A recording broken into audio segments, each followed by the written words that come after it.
Hello बच्चों, ये science का एक मॉडल है।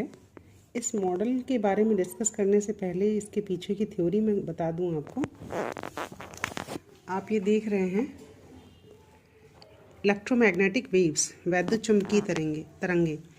हो सकता है आपने इनके बारे में पढ़ा हो पहले। छोटे बच्चों ने नहीं पढ़ा होगा, लेकिन ये क्लास 11-12 में है। तो वैद्युत चुंबकीय तरंगे क्या होती हैं?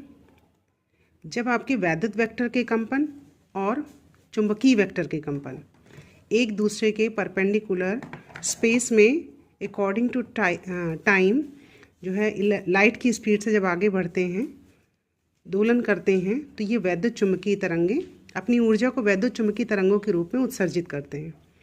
तो ये जो क्रम है आपका, ये वैद्युत चुंबकीय तरंगों का ही है। ये सभी वैद्युत चुंबकीय तरंगे हैं।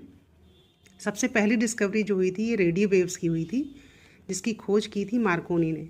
इसकी डिस्कवरी के बाद ही जो है कम्युनिकेशन अकॉर्डिंग टू, जैसे आपका ग्राहम बेल ने जो टेलीफोन का आविष्कार किया था, इन रेडियो वेव्स की डिस्कवरी के बाद ही जो है टेलीफोन वगैरह आपकी इलेक्ट्रॉनिक्स में का डिवाइसेस आगे जो है डिस्कवरी संभव हो पाए। उन इलेक्ट्रॉनिक डिवाइसेस कम्युनिकेशन जो है संभव हो पाएगा। तो ये हैं आपकी इलेक्ट्रोमैग्नेटिक वेव्स, जिनका ये रेडियो वेव्स, रेडियो तरंगे, माइक्रोवेव्स, सूक्ष्म तरंगे, इंफ्रारेड, अवरक्त तरंगे, विजिबल, दृश्य प्रकाश, अल्ट्रावायलेट, पराबैंगनी किरणें, एक्स किरणें और गामा किरणें, जिनमें सबसे हाईएस्ट फ्रीक्वेंसी आपकी गामा रेज की होती है और स्मॉलेस्ट फ्रीक्वेंसी होती है रेडियो वेव्स की। ये फ्रीक्वेंसी का बढ़ता हुआ क्रम है, सबसे कम रेडियो वेव्स की और सबसे ज़्यादा गामा वेव्स की। तो ये आपकी वैद्युत चुंबकीय तरंगे हैं। आप इनको एक गाने की तरीके से याद कर सकते हो, गामा XUVIMR। इस तरीके से आप याद भी कर सकते हो, जिसमें बस मेमोरी में आपको रखना है कि गामा की फ्रीक्वेंसी सबसे ज़्यादा होती है। मैं क्लास 12 में जब याद कराती हूँ तो इसी तरीके से याद करा देती हूँ।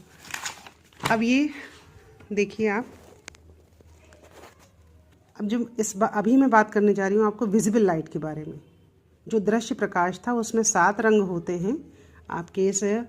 इसमें भी जो है आपके 7 रंग हैं, लेकिन वो 7 रंग जो है अलग अलग लाइट से डार्क आप देख रहे होंगे। तो लेकिन मेन जो 7 रंग होते हैं वो आपके यही होते हैं: violet, indigo, blue, green, yellow, orange and red. जिसमें सबसे कम फ्रीक्वेंसी होती है, आवृत्ति जो होती है वो लाल रंग की। सबसे ज़्यादा